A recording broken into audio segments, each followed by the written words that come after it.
It is an absolute treat to see you all, to hear people talking about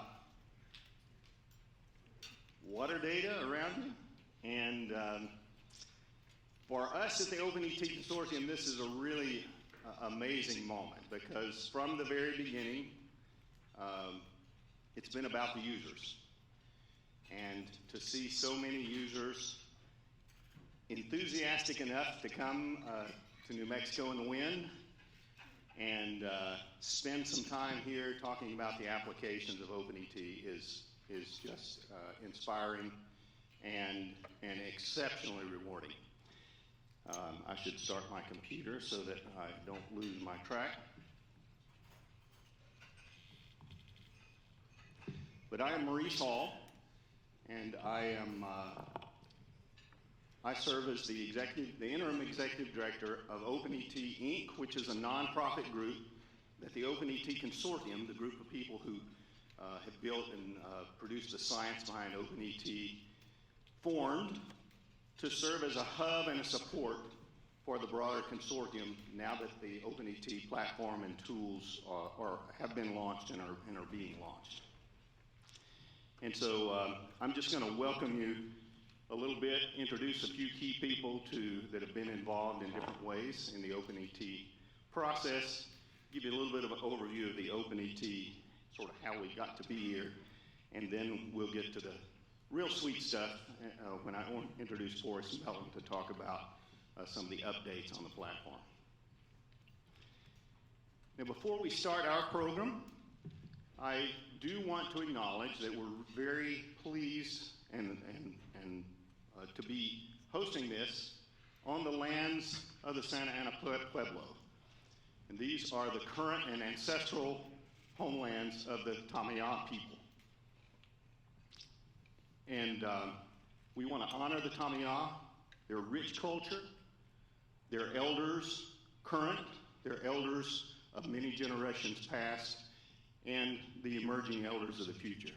And as you spend time here over the next couple of days here in this hotel, and ideally you get a chance to go out on the grounds and spend some time scanning this amazing landscape here, I encourage you to reflect on the Tamiya who have lived and taken care of this landscape for innumerable generations, many, many years, long before the Spanish arrived in this region now 500 years ago, almost 500 years ago, and certainly long before New Mexico was a territory and then eventually a state.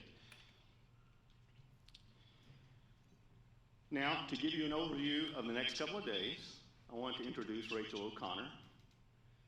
Many, if not most of you, have exchanged at least one email, maybe 5, maybe 20, with Rachel over the past several months, but Rachel is with the Environmental Defense Fund and really has been the key mind and much of the energy behind bringing us here today. So Rachel, personally, and on behalf of the OpenET community, a big group of whom you see here, I can't thank you enough for the great energy that you've brought to this and all the work you've put into getting us here today. So thank you very much.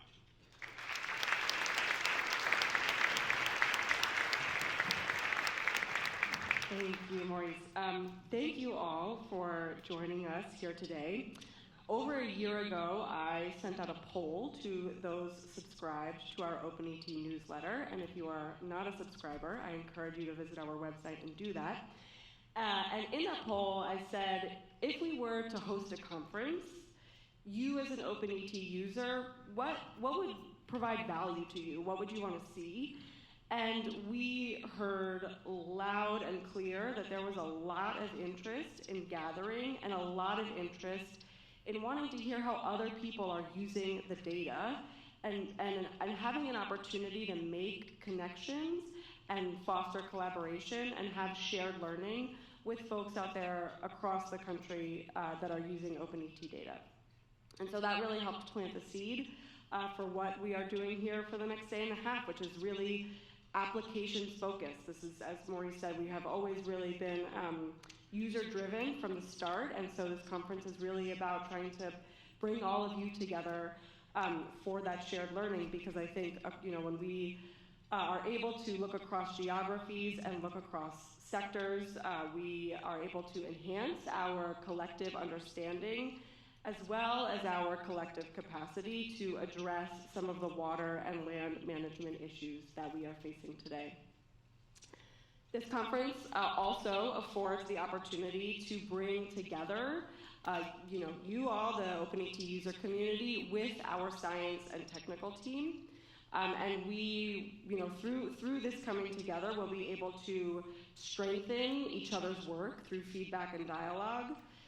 And as our user community, the insights that you can provide in being on our platform on a regular basis and doing the work on the ground, those insights are invaluable to helping shape the future direction of OpenET. So we are so excited for the opportunity for a conversation of bringing together those that are leading the science and those that are on the ground implementing the data. You will hear in a few minutes from a handful of the folks on our science team in rapid flash talks. Fortunately, each of those folks will also be leading a table at the World Cafe today. So if you hear a topic and you get a little taste and you're interested in more, that will be another opportunity. Those tables, we'll get into that a little bit more this afternoon, but those tables will really be an opportunity for some more intimate time and dialogue between our science team and each of you who are using the data. I heard from several people when you all were registering or sending emails, getting ready for this, asking about what to do if you want to attend two of the sessions. You have some sort of conflict, you can't decide. I am pleased to share that we will be recording each of the sessions, and we will be making them available on our YouTube channel. So if you were feeling conflicted about which session you wanted to attend, fear not, you do not need to be in two places at once. And if you sign up for our newsletter, you will be the first to hear about when those go up on our YouTube channel. And then, lastly, I just want to say that the work that we are doing together over the next day and a half is going to strengthen our community of practice as we all continue our work to advance land and water management. So thank you all for being here. I'm really glad you could all make it out, and I will pass it over or back to Maurice.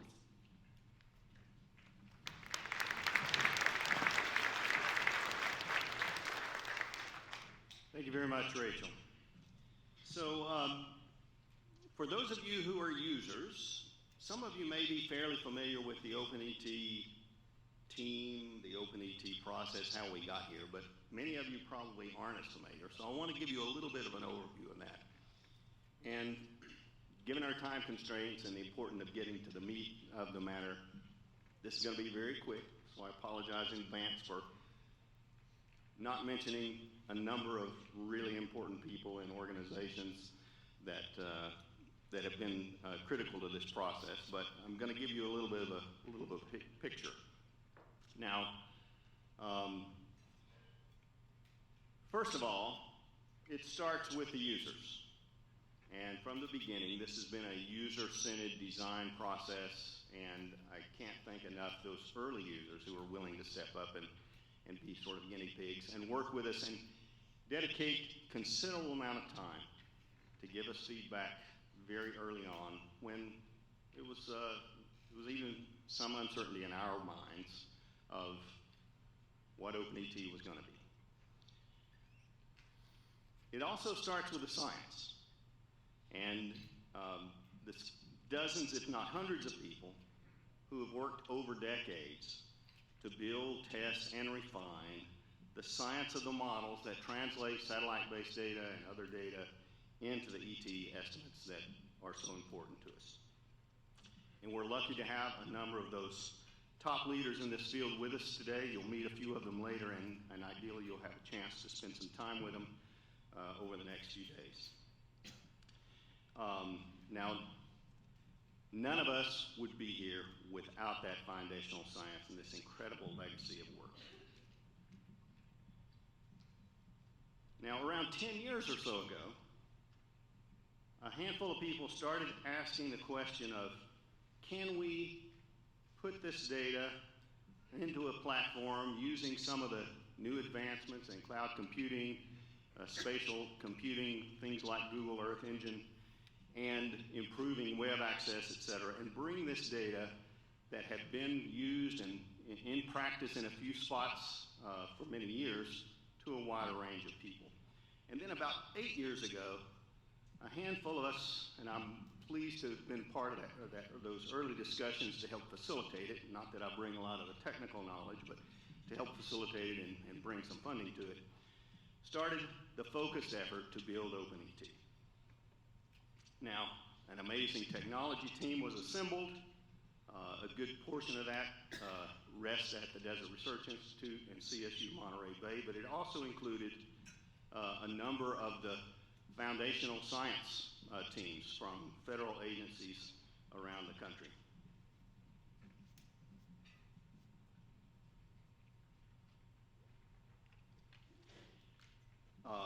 It also includes Google Earth Engine, advisors there who provided an important part of the core technology for spatial calculations and spatial analysis, and guidance in the concept of open data and data sharing.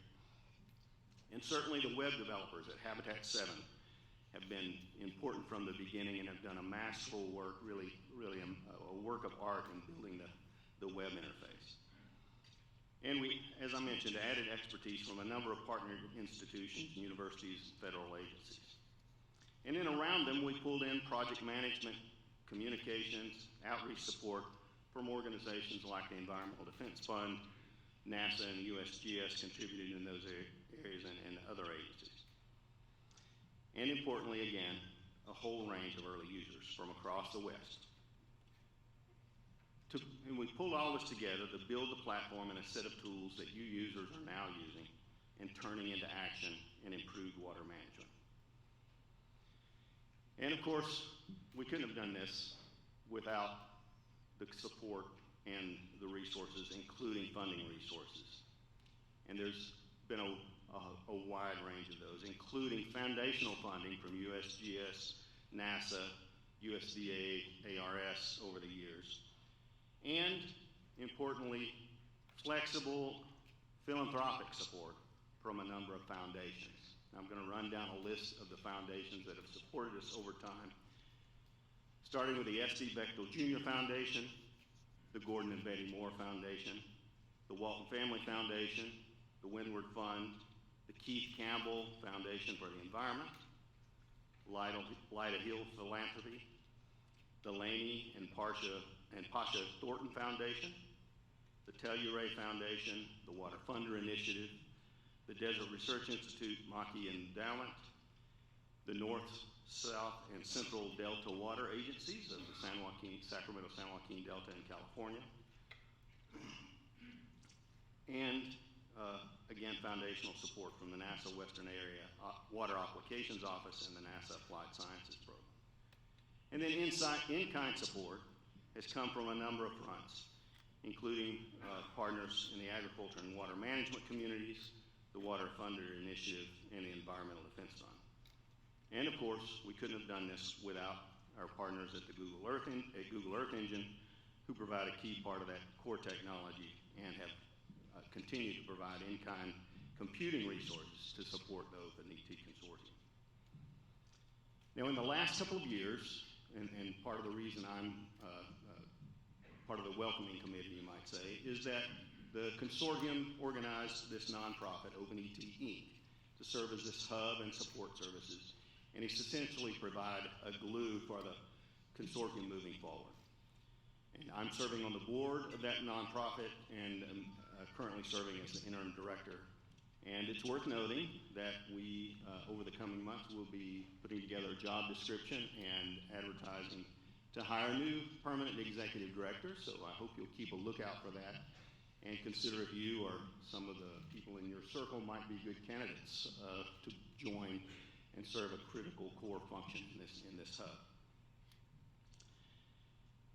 And if you would like to learn more about the consortium and the nonprofit, look for us at the World Cafe table this afternoon.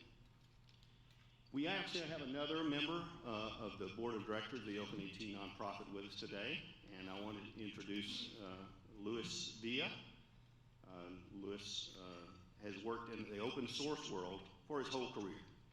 First as a software developer and then as an attorney. He's advised big companies like Google and small startups and lots of in between, including nonprofits like Wikipedia and Mozilla, and industry consortiums like the Linux Foundation and the World Wide Web Consortium.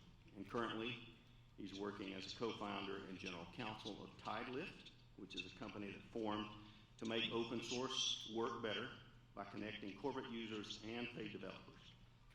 He also serves on the board of Creative Commons. And I think Luis is going to give us a short word here today.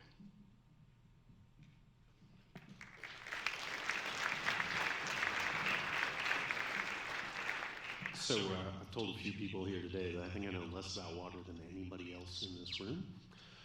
So please have patience when I ask some dumb questions. But I am you can also think of me as the guy who helps figure out the open part of OpenET.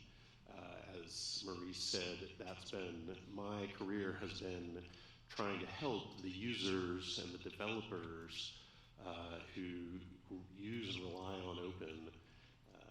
That's what I do. And so when I was approached by the team at OpenET to say, hey, you're a Californian, you're impacted by water, you want to bring some of that open stuff to the table? I leaped at the opportunity. So I'm happy to chat your ear off about licenses, corporate structures, nonprofits, industry consortiums, how to make money, how to lose money in open. The key thing here, and what is so exciting, genuinely exciting for me to be here today, is that open is the tool, right? Open is how we figure out how to give this stuff away. It's legal documents.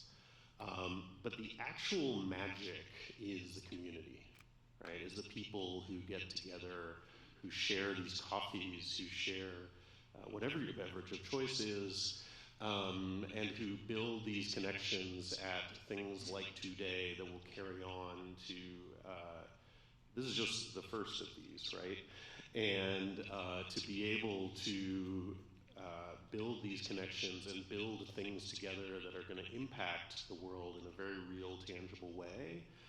The open part's just the little bit that makes all that run without friction. You all are the magic, and that is super exciting for me to be here and to draw off that energy and learn what you all are doing and hopefully be able to contribute in my own small way. So thank you so much for this opportunity. I really appreciate it.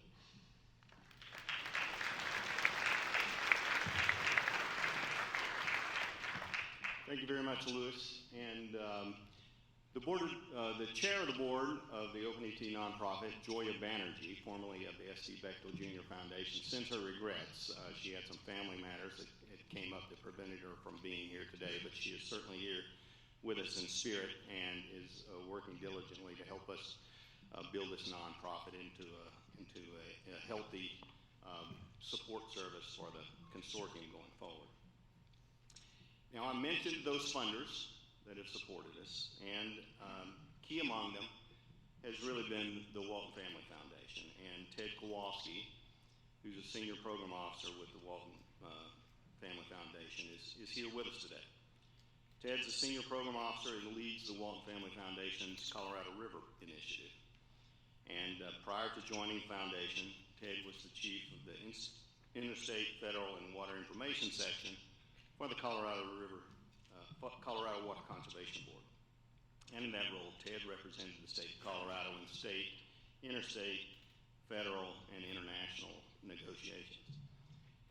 Ted has really been an exceptional partner for OpenET, really helping us not only with funding support and helping us inspire other supporters, but also being a great thought partner in OpenET moving forward, and he continues to be that. And so, Ted, thank you very much for your enthusiasm and support for our work, and I want to give you a chance to say a few words. Thanks.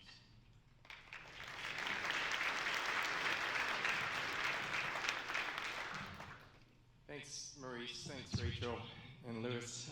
Great to be with you all here today. It's amazing to see this community grow, and really excited about the next couple of days of learning and sharing and meeting one another and hearing about different applications for this tool, OpenET.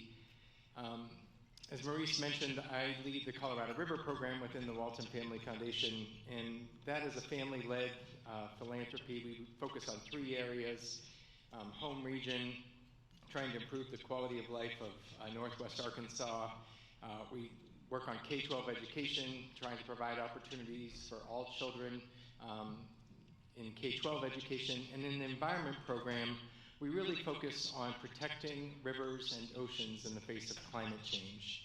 And we know that people experience climate change through water, whether it's devastating floods or droughts or wildfires. And that's certainly true in the basin that I work on and the Colorado River Basin. I was lucky enough to be introduced to OpenET early on, and as Maurice mentioned, I worked for the state of Colorado, but Joya Banerjee was at the S.C. Bechtel Jr. Foundation, and she invited me out to learn about this amazing project going on with Google and NASA and EDF and the Desert Research Institute, using satellite imagery and thermal infrared technology to calculate consumptive use. And it was super exciting, and the way I know that is because I would talk about my work with my extended family and their eyes would glaze over. But when I would talk about this work, and it's essentially like the Zillow but for water use, and people could understand immediately, and just it was pretty remarkable. And in the early days, there were some convenings with the technical folks. I remember one in Reno in particular, but it was a much smaller community, and so it's just so exciting to see this community grow, come together, and share stories of how they're applying this tool. And I'm excited to hear about that myself. In the Colorado River Basin, and you don't have to go very far to see any news story about the challenges facing the Colorado River Basin. Just about a year ago, the reservoirs were nearly a dead pool. We recognize we have a water use supply-demand issue, and we've seen a couple of applications that are either happening or in development that I wanted to just mention. First off, there is $4 billion that the federal government has, the Bureau of Reclamation, for encouraging water conservation within the Colorado River Basin. And we've been working with some other philanthropies, some technical assistance, and we're going to hear, I think, in one of these applications a little bit about it, which is how do we get the best bang for our buck for using that $4 billion? Is it drying up winter lettuce in January, which is a high-value crop, or should we be concentrating that money towards not growing a crop of alfalfa in 100-degree temperatures in the desert? And it's the answer is obvious, but OpenET gives us the data, the open, verifiable, trusted data to prove out how, when you change specific agricultural practices, how it touches down in terms of the amount of water that is consumed. The second example is in the upper Colorado River Basin. There's been an on-again, off-again system conservation pilot program where different farmers and ranchers are trying different techniques. Everything from fallowing to deficit irrigation, well, they'll grow one crop of hay as opposed to 2, and crop switching to new crops such as sainfoin or kernza. And OpenET allows them to see in real time how these different applications are benefiting the watershed or conserving water, how much water they're conserving in a way that is actionable and usable by water managers today, not in 5 years from now or 10 years from now, but it's actionable today. So those are just a couple of examples. I'm really excited about where it's being applied in areas that we haven't seen, like forest management or natural distributed storage, beaver dams or beaver dam analogs. How are those things affecting consumptive use? And I'm also really excited about this community, because not just am I going to encourage you to learn from one another over the next couple of days, but we have to continue to grow this community, and we have to grow the support for this tool. There's no greater challenge facing us than water issues in the face of climate change. And we need this tool to exist with certainly private dollars, but also public dollars, whether it's federal, state, local, municipal water utilities. We need this data to make better water management decisions for a future that's sustainable. So thanks for coming. Thanks for a few minutes to chat, and looking forward to the next couple of days.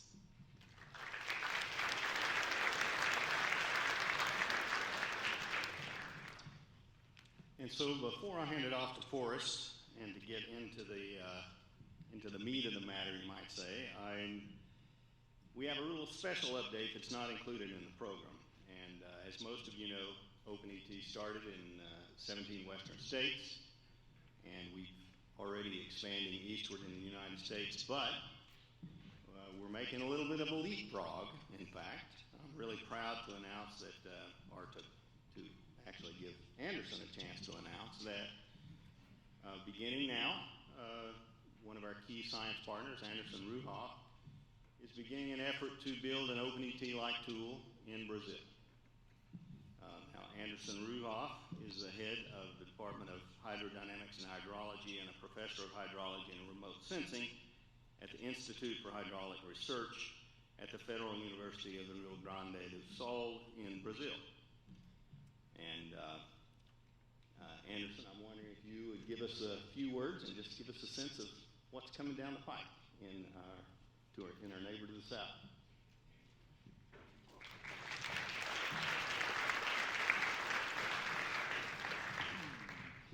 Good morning. Thank you, Maurice, for the invitation, and I'm really happy to be here to announce OpenET Brazil. So we will start OpenET Brazil this year after several years of paperwork and negotiations with OpenET and the Brazilian Water Agency, and it's really exciting to see like this community of the OpenET scientists, water managers, trying to create this consortium, and it's beautiful to see now that is expanding internationally. So you would ask, so why OpenET in Brazil?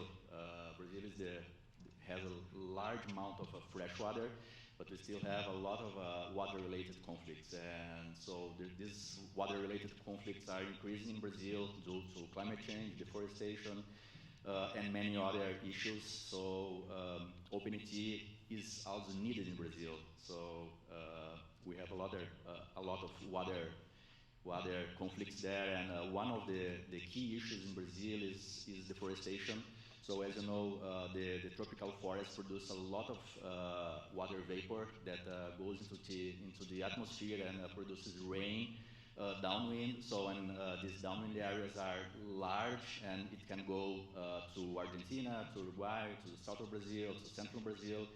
And with deforestation, we can change this regime, and it can affect the water availability in South America. It can reduce the water availability in reservoirs for hydropower production. It can affect cropland production. So OpenET is needed in Brazil. I'm really happy to see that this consortium is making a lot of effort to advance OpenET in Brazil.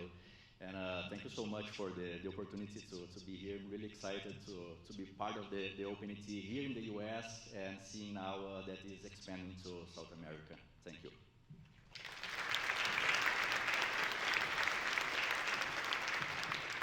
And Anderson, know that the OpenET community here is enthusiastic about wrapping around you and supporting your work going forward. It's extremely exciting to see that development. So I want to introduce, we want to get into the good stuff here, the stuff that most of you are spending your time on, the meat of the data and how it's produced and sort of what some of the updates are in the platform. And I want to turn it over to Forrest Melton. And in fact, I will let this group move down off the table, and the group that's going to join Forrest can come on up. Take your place at the table, and I'll give you just a minute to get situated.